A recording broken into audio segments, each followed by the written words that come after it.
இன்னைக்கு வந்து நம்ம சுவையான கட்லெட் பார்க்கலாம்.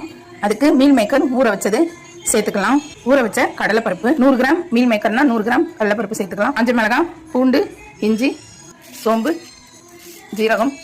இப்போ இதை ஒரு விசில் விட்டுறலாம். இப்போ நல்லா வெந்திருக்கு. இப்போ ஆற வச்சாச்சு. ஆறினோடனே மிக்சியில் நம்ம அரைச்சி எடுத்துகிட்டு வந்துடலாம். கல் உப்பு சேர்த்தாச்சு. இப்போ நம்ம அரைச்சிட்டு வந்துடலாம். இப்போ நம்ம அரைச்ச விழுதுகளை பவுலில் சேர்த்துட்டோம். இது கூட வெங்காயம் சேர்த்துடலாம். வெங்காயம் கருவேப்பிலை சேர்த்துட்டோம். இதை நல்லா பிசைஞ்சிக்கலாம். இதை நல்லா பிசைஞ்சிட்டு நம்ம ரவுண்ட் ரவுண்டாக எடுத்து கட்லெட் மாதிரி தோசை தவாவில் போட்டு எடுத்துடலாம். எல்லாத்தையும் நம்ம உருட்டிட்டு பார்க்கலாம். எண்ணெய் கொஞ்சம் தாராளமாக ஊற்றிக்கோங்க. கட்லெட்டு சேர்த்துடலாம். நம்ம வெந்த உடனே பார்க்கலாம்.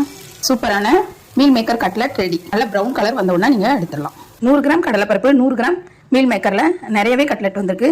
இதே மாதிரி ஈஸியாக செஞ்சு பார்க்கலாம். சூப்பராக இருக்கும்.